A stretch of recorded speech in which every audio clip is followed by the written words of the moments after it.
నిజమే నేను చెప్పేది. ఎందుకంటే వాక్యం అనేది వాక్యంగా ఆలోచించాలి, పరిశుద్ధాత్మ జ్ఞానంతో ఆలోచించాలి. ఇప్పుడు సూర్యుడు చంద్రుడు ఉన్నాడు, వీళ్ళిద్దరు మనకు భూమికి ఉపయోగపడతారు, కానీ ఆకాశంలో కొన్ని కోట్ల నక్షత్రాలు ఉన్నాయి. మరి ఆ నక్షత్రాలకి పగలు రాత్రి నువ్వు ఎట్ట చెప్పాలా?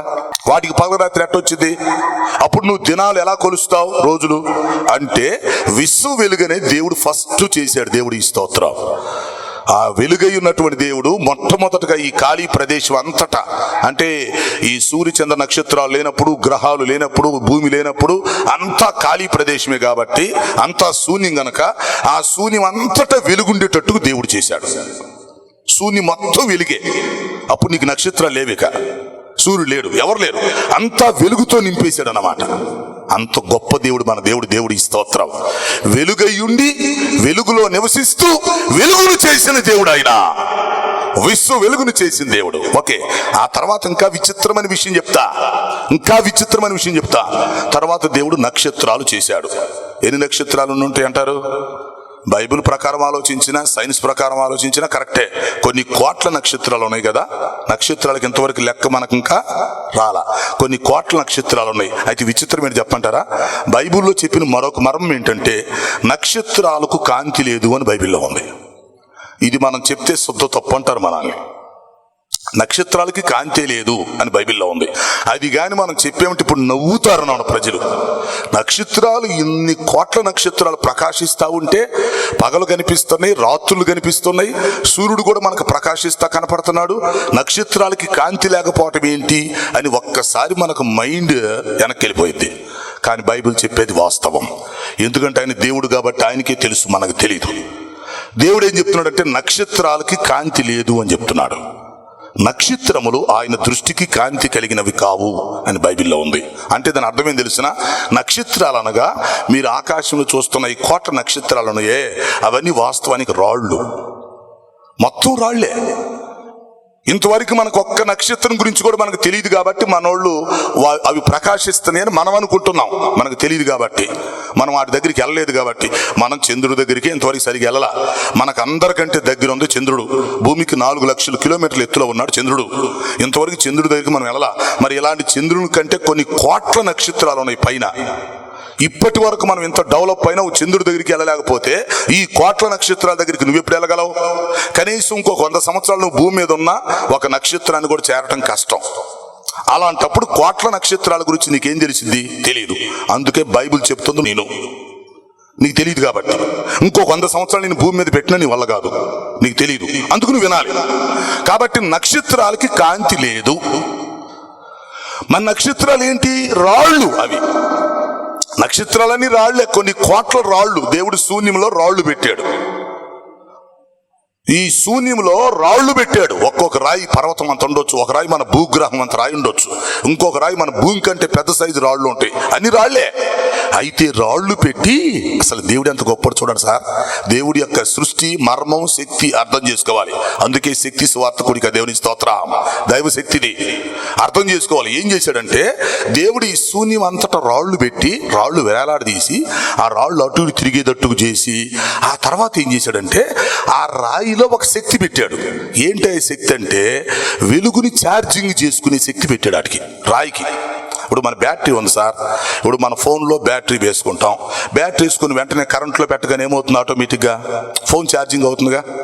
ఇప్పుడు నీ ఫోన్లో బ్యాటరీ వేసావు, ఆ ఫోన్ తీసుకెళ్ళి నువ్వు కరెంట్లో పెట్టావు, వెంటనే నీకేమవుతుంది? చక్కగా బ్యాటరీ ద్వారా ఛార్జింగ్ అయిపోయి ఆ ఛార్జింగ్ని బట్టి ఫోన్ ఏమవుతుంది? పనిచేస్తుంది. కరెక్టే కదా? ఇప్పుడు చూడండి, ఈ ఆకాశంలో కొన్ని కోట్ల రాళ్ళు ఉన్నాయి. అన్ని రాళ్ళు పర్వతాలు, అవి ఉట్టి రాళ్ళు గుట్టలు. అవన్నీ ఈ నక్షత్ర రాసులన్నీ రాళ్ళు గుట్టలు. అయితే దేవుడు వాటికి ఏం చేశాడంటే ఒక శక్తి ఇచ్చాడు. ఏంటంటే వెలుతుర్ని ఛార్జింగ్ చేసుకుని తట్టుగా వెలుతుర్ని అవి ఆకర్షించుకొని ఛార్జింగ్ చేసుకొని అవి ప్రకాశించే శక్తి వాటికి ఇచ్చాడు. అప్పుడు దేవుడు ఏం చేశాడంటే ఫస్ట్ వెలుగుని చేశాడు, విశ్వ వెలుగు. ఈ వెలుగు శూన్యం అంతటా ఉండిద్ది అనమాట. నువ్వు ఏ గ్రహాల మీదకి వెళ్ళినా, నక్షత్రాల దగ్గరికి వెళ్ళినా, నక్షత్రాలు దాటి వెళ్ళినా, సముద్రంలోకి వెళ్ళినా, ఎక్కడికి వెళ్ళినా సరే ఈ విశ్వ వెలుగు అనేది ఉండిద్ది. అప్పుడు ఈ కోట్ల నక్షత్రాలను ఏం చేస్తున్నాయి అంటే ఆ వెలుగుని ఛార్జింగ్ చేసుకుంటున్నాయి. అవి ఆ రాళ్ళు దేవుడు చేసిన విశ్వ వెలుగుని ఛార్జింగ్ చేసుకుంటాయి అన్నమాట. ఆ పవర్ తీసుకొని అవి ఫుల్గా ఛార్జింగ్ అయిపోయినాక ఇక అవి ప్రకాశించడం మొదలుపెట్టినాయి. దేవుని స్తోత్రం. ఆ విధంగా ఇప్పుడు రాళ్ళు మనకు నక్షత్రాల్లాగా కనిపిస్తాయి వెలుగుతూ.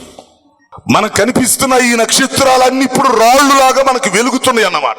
అంటే వాటికి కాంతి లేకపోయినప్పటికీ, వాటిల్లో శక్తి లేకపోయినా, జీవం లేకపోయినా, వెలుగు లేకపోయినా అవి రాళ్ళు గొట్లుగా శూన్యములో ఉన్నాయి. కోట్ల రాళ్ళు ఉన్నాయి. ఈ రాళ్ళన్నీ కూడా ఏం చేస్తున్నాయి అంటే, దేవుడు విశ్వ వెలుగు ఆల్రెడీ చేసి పడేశాడు కాబట్టి ఆ వెలుగులో నుంచి ఇవి ఛార్జింగ్ చేసుకుంటాయి. ప్రతి రాయి అంటే ప్రతి నక్షత్రం మన భాషలో అవన్నీ ఫుల్లుగా ఆ విశ్వ వెలుగుని ఛార్జింగ్ తీసుకొని ఆ ఛార్జింగ్ ద్వారా ఇప్పుడు భయంకరమైన వెలుగు మనకి ఇస్తున్నాయి. ఇప్పుడు నక్షత్రాలు బ్రహ్మాండంగా ప్రకాశిస్తున్నాయి. ఒక నక్షత్రానికి మించి ఒకటి ఎంత వెలుతురిస్తున్నాయో కదా. పౌర్ణమి వచ్చినప్పుడు ఎంత వెలుతురు వస్తుందో మనకు తెలుస్తుంది. కొన్నిసార్లు ఈ నక్షత్రాల చుక్కలో మరి ఎంత వెలుతురులో ఎంత ప్రశాంతంగా ఆనందంగా ఉంటాయో మనకు తెలుస్తుంది. అంటే ఆ రాళ్లే దేవుడు చేసిన విశ్వ వెలుగులో నుంచి శక్తిని తీసుకొని అవి ఛార్జబుల్ అయిపోయి ఛార్జింగ్ తీసుకొని ఇప్పుడు మనకి ప్రకాశిస్తా కనిపిస్తున్నాయి. దేవునికి స్తోత్రం. అంత గొప్పోడి దేవుడా. ఇప్పుడు సైన్స్ మాట్లాడమను. ఇంకొక 100 సంవత్సరాల తర్వాత నేను చెప్పిన రిపోర్ట్ చెప్తారు, అప్డేట్ అప్పుడు చెప్తారు మీకు, ఇప్పుడు చెప్పరు. సో బైబిల్ ఎంత అప్డేట్ అయిపోయిందో మీరు అర్థం చేసుకోండి. బైబిల్ జ్ఞానంతో పోలిస్తే మనిషి పనిచేయడు, సైన్స్ పనిచేయదు. కాబట్టి రాళ్లే చక్కగా ఛార్జింగ్ చేసుకొని వెలుగు తీసుకొని ఆ వెలుగుతో రాళ్ళు ప్రకాశిస్తున్నాయి. ఇప్పుడు రేపు రెండవ రాకడ వచ్చినప్పుడు ఏం చేస్తుంది, ఏం జరిగింది తెలుసా జోక్? రెండవ రాకడ వచ్చే సమయానికి ఈ నక్షత్రాలు ఉన్న రాళ్ళు ఈ రాళ్ళకి ఛార్జింగ్ చేసుకునే శక్తి తీసేస్తాడు. రెండవ రాకడలో ఈ నక్షత్రాలకి పెట్టిన పవర్ అంటే శక్తి ఛార్జింగ్ చేసుకునే శక్తి తీసేస్తాడు. అప్పుడు ఈ నక్షత్రాలు మొత్తం ఏమైపోతాయి అంటే మళ్ళీ వాటి కాంతిని కోల్పోయి మొత్తం భూమి మీద పడిపోతాయి. అప్పుడు రాళ్ళు లాగా రాలిపోతాయి. అందుకే నక్షత్రములు రాళ్ళును అని బైబిల్లో ఉంది. నక్షత్రాలు రాతాయి అంటే రాళ్ళు పైనుంచి పడి మనుషులు చస్తారు. ఎక్కడెక్కడ పర్వతాలు లాంటి రాళ్ళు కింద పడిపోతాయి అన్నమాట. ఎక్కడ పడితే అక్కడ దేశం నాశనం అయిపోయింది. ఏ ఊరు మీద పడితే ఆ ఊరు నాశనం అయిపోయింది. ఎందుకంటే ఇంకో వాటిలో లైటింగ్ ఉండదు. అవి రాళ్ళు, ఆ రాళ్ళు కింద పడిపోతాయి. ఎందుకంటే వాటికి ఛార్జింగ్ కెపాసిటీ దేవుడు తీసేస్తాడు రెండో రాకల్లో. ఇప్పుడేమో ఛార్జింగ్ కెపాసిటీ పెట్టాడు కాబట్టి ఛార్జింగ్ అవుతున్నాయి, మనకి కాంతిని ఇస్తున్నాయి. ఆ కాంతి మనం చూస్తున్నాం, ఆ నక్షత్రాలు ప్రకాశిస్తున్నాయి. సూపర్. రేపు వాటికి ఛార్జింగ్ శక్తిని దేవుడు తీసేస్తాడు. అవి మళ్ళీ రాళ్ళు అయిపోతాయి. ఆ రాళ్ళు కూడా అక్కడి నుంచి శూన్యములో నుంచి పడిపోయి భూగ్రహం అంతా ఒకరాయి గుద్దుకొని పేలిపోయి నిప్పులు వచ్చి మంటలు మండి భూమి నాశనం అయింది. ఇవన్నీ రెండవ రాకలు జరుగుతాయి. కాబట్టి ఇప్పుడు దేవుడు ఎంత గొప్పవాడో అర్థం చేసుకోండి. ఆయన ఎంత గొప్ప వెలుగై ఉన్నాడో చూడండి. వెలుగై ఉన్న దేవుడు, వెలుగులో నివసించే దేవుడు, వెలుగును సృష్టించిన దేవుడు, ఆ వెలుగు ద్వారా నక్షత్రాలకు ఛార్జింగ్ ఇచ్చి నక్షత్రాలను ప్రకాశింపచేయుచున్న దేవుడు. ఆయన సృష్టించిన వెలుగుతో నక్షత్రాలను ప్రకాశింపచేసినంత కెపాసిటీ కలిగిన దేవుడు. అలాంటి దేవుణ్ణి ఈ రోజు మనుషులు తెలుసుకోలేకపోతున్నారు. అజ్ఞానం, అంధకారం, మూర్ఖత్వం. నీ జ్ఞానం చాలదు. ఇంకా నీకు చెప్పమంటావా? ఇప్పుడు సూర్యుడు ఉన్నాడు. సూర్యుడి దగ్గర వెలుతురు ఎంత ఉందో నీకు తెలుసా? వేడి ఎంత ఉందో తెలుసా? మానవుడు తట్టుకోగలిగింది 50 డిగ్రీలు. 40 దాటితే ఇక్కడ మనకు చెమటలు గారిపోతాయి, నీరసాలు వస్తున్నాయి. 50 వస్తే చచ్చిపోయే ప్రమాదం కూడా ఉంది. 50 డిగ్రీలు వస్తే సూర్యుడి దగ్గర నుంచి మన దగ్గరికి వస్తే. కానీ సూర్యుడి దగ్గర ఎంత ఉందో తెలిసిన నిలవో 10 లక్షల సెంటీగ్రేడ్ ఉష్ణోగ్రత ఉంది. అంటే ఎంత ఛార్జింగ్ తీసుకుంటున్నాడో చూసుకోండి. అతను సూర్యుడు గోళం, సూర్యగోళం, అదో పెద్ద పర్వతం లాంటిది సూర్యుడు. అది ఏం చేస్తుంది? విశ్వ వెలుగుని తీసుకొని మనకు కాంతినిస్తుంటే తన దగ్గర 10 లక్షల సెంటీగ్రేడ్ ఉష్ణోగ్రత ఉంది ప్రజెంట్. మనకిచ్చేది 50 ఇస్తే మనం చచ్చిపోతాం, ఇక్కడ తట్టుకోలేం. 10 లక్షలు ఎక్కడ, 50 ఎక్కడ? అసలు 10 లక్షలకి 50కి సంబంధం ఏంటి అంటే సూర్యుడు తన దగ్గర ఉన్న వెలుతురు మొత్తం ఇస్తే భూమి బూడిదైపోయింది అన్నమాట. అంత ఛార్జింగ్ పెట్టుకున్నాడు సూర్యుడు. కొంచెం ఇస్తున్నాడు మనకి, ఒక 40, 30, 35 వార్తల్లో చెప్తా ఉంటారు. అంటే సూర్యుడి దగ్గర నుంచి వెలుతురు బయలుదేరి భూమి దగ్గరికి వచ్చేసరికి 8 నిమిషాలు టైం పట్టింది. అక్కడ బయలుదేరింది వెలుతురు, వేడి అక్కడ బయలుదేరింది, ఇక్కడికి వచ్చేసరికి 8 నిమిషాలు టైం పట్టింది. దారిలో మొత్తం పోయిద్ది అనమాట. 99% మొత్తం పోయిద్ది.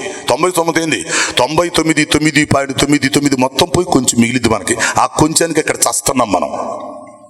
సో సూర్యుని యొక్క వేడంతా వస్తే, సూర్యుడి యొక్క వెలుతురంతా వస్తే అసలు భూగోళమే బూడిదైపోయింది, మానవుడు సజీవ దహనమైపోతాడు.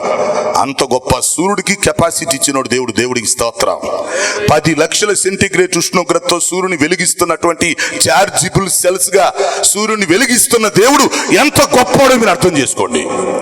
సూర్యుడినే చూడలేనటువంటి మనుషులు, సూర్యుని యొక్క వేడికి తట్టుకోలేని మనుషులు సూర్యుని సృష్టించిన దేవుని ఎలా చూడగలరు?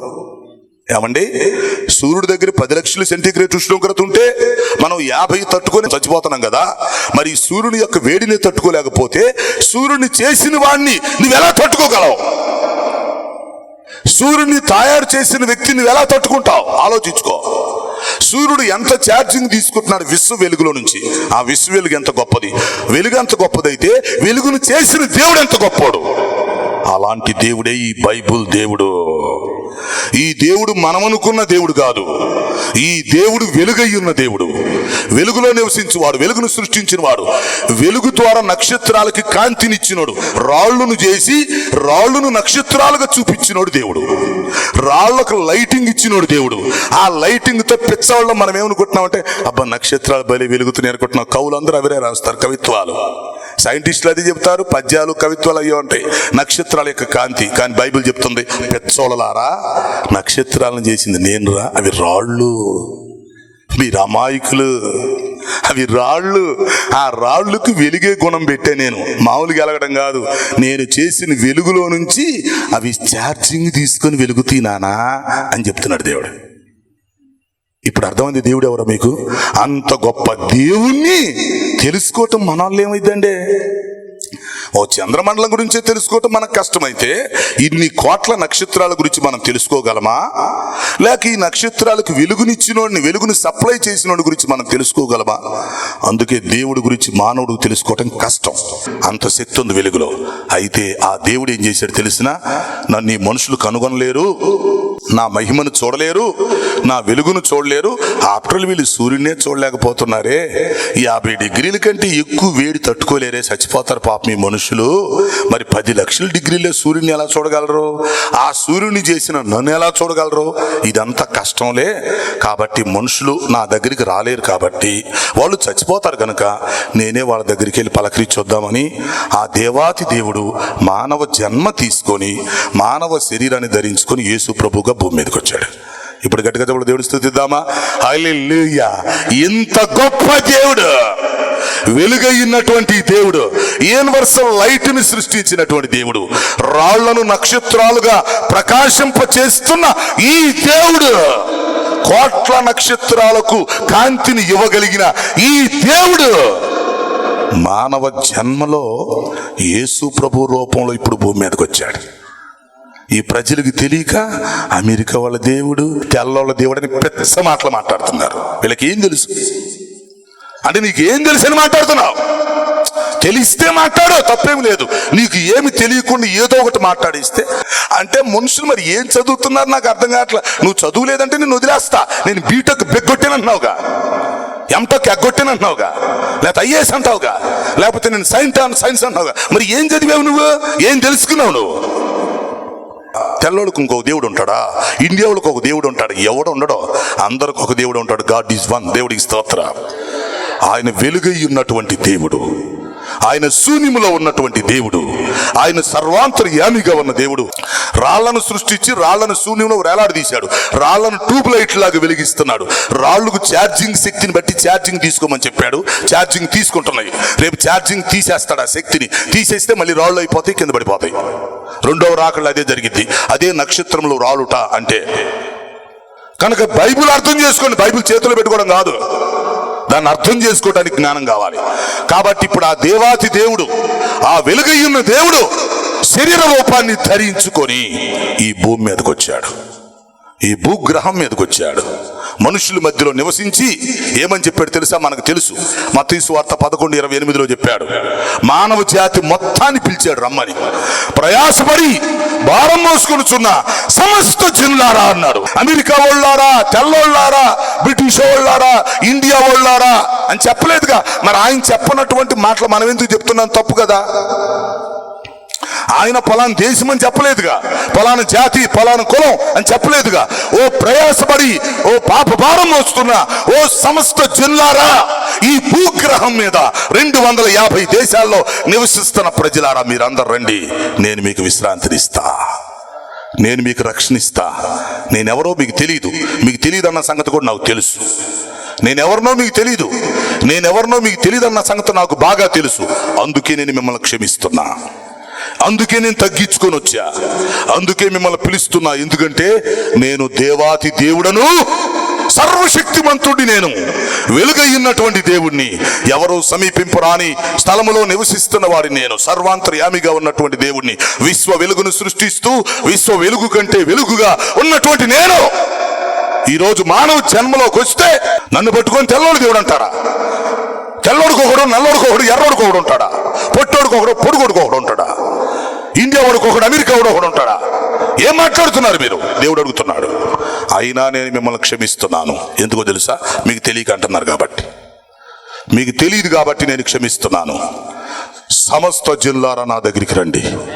నక్షత్రాలను సృష్టించి పేరు పెట్టి పిలవగలిగిన నేనే. ఆఫ్టర్ ఒక చంద్రుడి గురించి తెలుసుకోవటానికి చస్తున్నారు మీరు, నా గురించి మీరేం తెలుసుకుంటారు? చంద్రుడి దగ్గరికి వెళ్ళటానికి ఇప్పటికి ఎన్నో ప్రయత్నాలు జరుగుతున్నాయి. ప్రపంచ దేశాలలో ప్రయత్నాలు చేస్తున్నారు జస్ట్ చంద్రుడి దగ్గరికి వెళ్దామని. మరి చంద్రుడి కంటే కొన్ని కోట్ల నక్షత్రాలను ఎత్తులో చేసినటువంటి నన్ను మీరు తెలుసుకోగలరా? మీ జీవితాంతం మీకు ఇంకో 100 సంవత్సరాలు టైం ఇస్తా భూమి మీద. ఒక నక్షత్రం గురించి మీరు తెలుసుకోగలరా? సరే, ఒక నక్షత్రం గురించి మీరు తెలుసుకోలేకపోతే కొన్ని కోట్ల నక్షత్రాల గురించి మీరు ఎప్పుడు తెలుసుకోగలరు? ఆ నక్షత్రాల మొత్తానికి కాంతినిచ్చినటువంటి నన్ను మీరు ఎలా అర్థం చేసుకోగలరు? మీ వల్ల ఏమైతే, మీ చిన్న మెదడు ఏమి సరిపోతుంది చెప్పండి అన్నాడు దేవుడు. నేను ఇక్కడికి వచ్చాను, మనిషిగా వచ్చాను. ఎందుకు తెలుసా? మీరు నన్ను అర్థం చేసుకోలేరు కాబట్టి నేను వచ్చాను మనిషిగా వచ్చి మనుషులను పిలుస్తున్నాను. ఓ ప్రయాసపడి భారం మోస్తున్న సమస్త జిల్లారా నా దగ్గరికి రండి. మీరు ఎవరైనా పర్వాలేదు, నా దగ్గరికి రండి. నేను మీకు విశ్రాంతినిస్తాను, నేను మీకు రక్షణ ఇస్తాను, నేను మీకు పాప క్షమాపణ ఇస్తాను. ఎస్, నేను మీకు స్వస్థతనిస్తాను, నేను మీకు నిత్య జీవాన్ని ఇస్తాను. నా దగ్గరికి రండి అని ప్రభు ఈ మానవ జాతి మొత్తాన్ని పిలుస్తున్నాడు. వచ్చేవాళ్ళు వస్తారు, రానోళ్ళు రారు, అది వాళ్ళ ఇష్టం అనుకోండి. అర్థం చేసుకునేవాళ్ళు చేసుకుంటారు, చేసుకునేవాళ్ళు చేసుకోరు, అది వాళ్ళ ఇష్టం. రేపు రెండవ రాకళ్ళు వచ్చినప్పుడు వాళ్ళ సంగతి దేవుడు తేలుస్తాడు, అది ఇంకో సబ్జెక్ట్ అది. కాకపోతే ఆయన మొదటిసారి వచ్చి భూమి మీద పిలుస్తున్నాడు. అందరూ రండి, అందరూ నన్ను గురించి తెలుసుకోండి, నేను మిమ్మల్ని రక్షించడానికి సిద్ధంగా ఉన్నాను. మీరు నా దగ్గరికి వస్తే మీ ఆత్మ నేను రక్షిస్తాను. మీరు తెలిసో తొలిక చేసిన పాపాలు మొత్తం నేనే క్షమిస్తాను. అవసరమైతే మీ పాపాలకు రావాల్సిన శిక్ష కూడా నేనే పొందేస్తున్నాను కాబట్టి ఆ గొడవ కూడా మీకు లేదు. మీ శిక్ష నేనే పొందుతాను, మీ శాపం నేనే పొందుతాను, మిమ్మల్ని నరకానికి వెళ్లకుండా ఆపేస్తాను, మళ్ళీ చక్కగా మిమ్మల్ని పరలోకం తీసుకెళ్ళిపోతాను. నేను మీకోసం ఒక స్థలం సిద్ధం చేసి నేనుండే స్థలానికి మిమ్మల్ని తీసుకెళ్ళిపోతాను. అక్కడికి రండి. నన్ను నమ్మితే నేను తీసుకెళ్తాను, నన్ను నమ్మితే మీకు మంచి భవిష్యత్తు ఇస్తాను. నన్ను పూజించగలిగితే, నన్ను ఒక దేవుడిగా మీరు అర్థం చేసుకోగలిగితే, నేను దేవుడిని అయి ఉండి మనిషిగా భూమి మీదకి వచ్చానని చెప్పి మీరు తెలుసుకోవాలి. అది మీ తెలివి, అది మీరు తెలుసుకోవలసిన సత్యం. నేను దేవుడిని అయి ఉన్నానని, నేను మనిషిగా భూమి మీదకి వచ్చానని, నేను మిమ్మల్ని పిలుస్తున్నానని, నేను మిమ్మల్ని రక్షిస్తానని, మోక్షం ఇస్తానని మీరు తెలుసుకోగలిగితే, నమ్మగలిగితే ఇమ్మీడియట్గా రండి, నేను మిమ్మల్ని రక్షిస్తానని ప్రభు పిలుస్తున్నాడు. కాబట్టి ప్రియులారా, ఈరోజు అర్థం చేసుకోండి. ఈ దైవశక్తి సువార్త కూడికలో మీరు అర్థం చేసుకోవాలి, దేవుడే ఎంత శక్తి కలిగి ఉన్నాడో చూడండి. దేవుడు ఎంత వెలుగై ఉన్నాడో, ఎంత మహిమ కలిగి ఉన్నాడో ఒకసారి అర్థం చేసుకోండి. ఒక సూర్యుడి గురించి ఆలోచిస్తేనే మనకు మతిపోతుంది, ఒక చంద్రుడి గురించి ఆలోచిస్తే మనకు మతిపోతుంది. ఇన్ని కోట్ల నక్షత్రాల గురించి అసలు మనం లెక్కే తెలియదు. ఇంతవరకు మనకి ఎన్నున్నాయో లెక్కే తెలియదు. వాటి సైజు ఏంటి, వాటి వ్యవహారం ఏంటి మనకు తెలియదు. మరి అన్నిటినీ శూన్యములో నిలబెట్టి వాటికి శక్తినిచ్చి, ఛార్జింగ్ ఇచ్చి, వాటిని ప్రకాశించేటట్టుకు చేసి వాటి కాంతిని మనకు చూపిస్తున్నాడు. అంటే నేను ఇన్ని నక్షత్రాలు చేసిన చూడరా బుద్ధి లేనోడా అని చెప్తున్నాడు. ఇన్ని రాళ్లను నక్షత్రాల్లాగా నీకు చూపిస్తా ఉంటే నీకు బుర్ర పని చేయట్లేదా? రాళ్లతో వెలిగించి నీకు చూపిస్తున్నాను, తెలుసుకోబట్టున్నాడు. మానవుడేమో ఇది తెలియక ఇక్కడెక్కడే తిరుగుతున్నాడు. ఎక్కడెక్కడే తిరిగి భూమి మీద తిరిగి నేను గొప్పోడు నేను చెప్తాడు. ఏం గొప్పోడు నువ్వు చెప్పు? శూన్యంలో నీకేం తెలుసు, విశ్వంలో నీకేం తెలుసు? కనుక దేవుడి గురించి మనం అర్థం చేసుకోవటం కష్టం, మన జ్ఞానం చాలదో, అది మనం ఒప్పుకోవాలి. అందుకే ఆయనే మానవ రూపంలో వచ్చాడు. కొలసీ పత్రికలో ఉంది, కొలసీ పత్రిక 2:9 ఉంది. గొప్ప మర్మం ఉంది బైబిల్లో. ఏమంటాడంటే దైవత్వం యొక్క సర్వ పరిపూర్ణత శరీరమందు యేసుక్రీస్తులో నివసించుతున్నది అని. సూపర్. అంటే దేవుడే ఇక తాను మానవత్వంలోకి వచ్చి యేసుక్రీస్తులోకి వచ్చేసాడు అన్నమాట. దైవం యేసుక్రీస్తులోకి వచ్చేసాడు. అది దైవం యేసుక్రీస్తులో నివసించటం మొదలైంది. దేవత్వం యొక్క సర్వ పరిపూర్ణత శరీరాకారమందు క్రీస్తునందు నివసించుచున్నది. సో యేసుక్రీస్తులోని దేవుడున్నాడు. ఆయన దేవుడుగా, దేవుని కుమారుడుగా, రక్షకుడుగా ప్రభువుగా ఉన్నాడు. ఆయనే మనుషులందరిని రమ్మని పిలుస్తున్నాడు. ఆయన మొత్తాన్ని రక్షించబడేస్తాడు, క్షమించేస్తాడు. ఆయన మొత్తానికి పరలోకం ఇచ్చేస్తాడు, నో డౌట్. కాబట్టి ఈ మాటలు వింటున్న మీరు అర్థం చేసుకోండి, ఆలోచించుకోండి, మంచి నిర్ణయం తీసుకోండి. ఈ నిత్య జీవం కావాలనుకుంటే, ఈ మోక్షం కావాలనుకుంటే, ఈ ఆత్మరక్షణ కావాలనుకుంటే, చనిపోయినాక నరకానికి వెళ్ళకుండా పరలోకం వెళ్ళాలనుకుంటే చక్కగా ఈ వెలుగైనటువంటి దేవుణ్ణి, వెలుగైనటువంటి ఈ దేవుణ్ణి, సర్వశక్తిమంతుడుగా సర్వాంతర్యామిగా ఉన్నటువంటి ఈ దేవుణ్ణి, యేసు రూపంలో మనకు కనిపిస్తూ యేసులో నివసిస్తున్నటువంటి భగవంతుని అవతారాన్ని ఈ రోజు మనం అర్థం చేసుకోగలిగితే చక్కగా నువ్వు రక్షించబడతావు. నీవు నీ కుటుంబం రక్షించబడిద్ది. చక్కగా పరలోకం వెళ్ళిపోతారు. ఇప్పుడు దాకా చేసిన పాపాలు మొత్తం క్షమించబడతాయి. ఉన్న కీడంతా, దోషమంతా పోయిద్ది. కనుక ప్రియమైన సోదరి సోదరులారా, ఈ మాటలు వింటున్న మీరు ఈరోజు ఈ రక్షణ పొందుకోవాలనుకుంటున్నారా?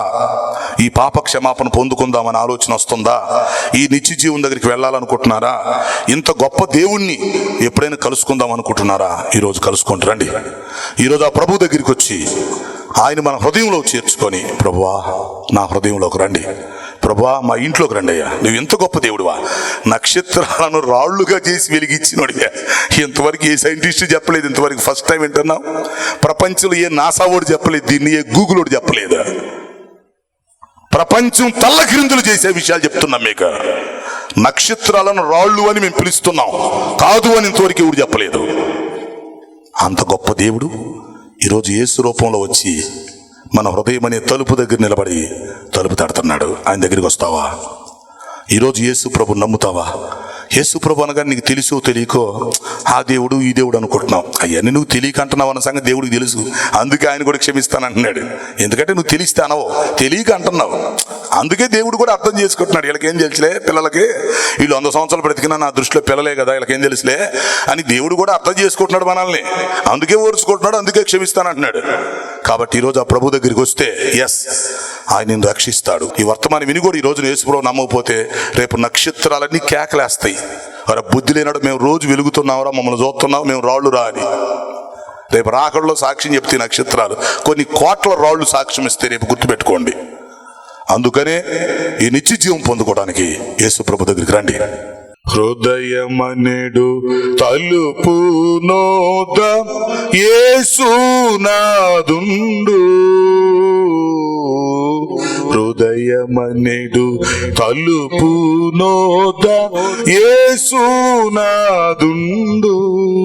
నిలచి సదయుడగుచు తట్టుచుండు సకల విధములను, నిలచి సదయుడగుచు తట్టుచుండు సకల విధములను, హృదయమనెడు తలుపు నోద యేసునాదుండు, హృదయమనెడు తలుపు నోద యేసునాదుండు, నిలచి సదయుడగుచు తట్టుచుండు సకల విధములను. ఈరోజు మంచి అవకాశం, అందరూ ప్రార్థన చేద్దాం. అందరూ దేవునికి భయపడి దండం పెట్టి, అయ్యా అయ్యా మేము సూర్యుడిని చూడలేకపోతున్నాం, సూర్యుడిని చేసిన నిన్నెలా చూడగలం మేము? సూర్యుడు కాంతికి భూమి కాలిపోయింది, ఇంక నువ్వు వస్తే మేమేం తట్టుకోగలం? అందుకనే మా మనిషి రూపంలోకి నువ్వు వచ్చావయ్యా, మానవ రూపంలోకి వచ్చావయ్యా, యేసు పేరుతో వచ్చావయ్యా, నీకు వందనాలయ్యా. మా కళ్ళు తెరవబడ్డాయి అయ్యా, బుద్ధి వచ్చిందయ్యా, మేము నిన్ను నమ్ముతున్నాం, నీకు దండం పెడుతున్నావయ్యా, నమ్ముతున్నావయ్యా, నీ సన్నిధికి వస్తామని చెప్పండి. ఈరోజు ఆయన నీ హృదయమైన తలుపు దగ్గర నిలబడి తడుతున్నాడు. నువ్వు తలుపు తీస్తే వస్తాడు. ప్రభువా నన్ను రక్షించండి, ప్రభువా నన్ను క్షమించండి. దయచేసి కోపగిచ్చుకోగాకండి అయ్యా. అయ్యా కోపడగాకండి, నేను చచ్చిపోతానయ్యా. నీ కోపం రానియొద్దయ్యా. దేవుడి దగ్గర బ్రతిమలాడుకోండి ప్రియులారా. దేవుడు తలుసుకుంటే పూర్తయింది భూగ్రహం. మానవుడు నామరూపాలు లేకుండా పోతాడు. అందుకే పిలుస్తున్నాడు, క్షమిస్తానంటున్నాడు, విశ్రాంతిని ఇస్తానంటున్నాడు. ఈరోజు ప్రభుని పిలుస్తావా? పరుని బోని నిలుచున్నాడు, పరికించి చూడా. పరుని బోని నిలుచున్నాడు, పరికించి చూడా. అతడు పరుడు కాదు, రక్షకుండు, ప్రాణ స్నేహితుడు. అతడు పరుడు కాదు, రక్షకుండు, ప్రాణ స్నేహితుడు. హృదయమనిడు పలుపు నోట యేసునాదుండు.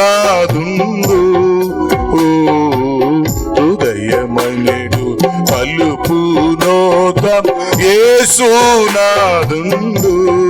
నిలచి సదయుడగుచు కట్టుచుండు,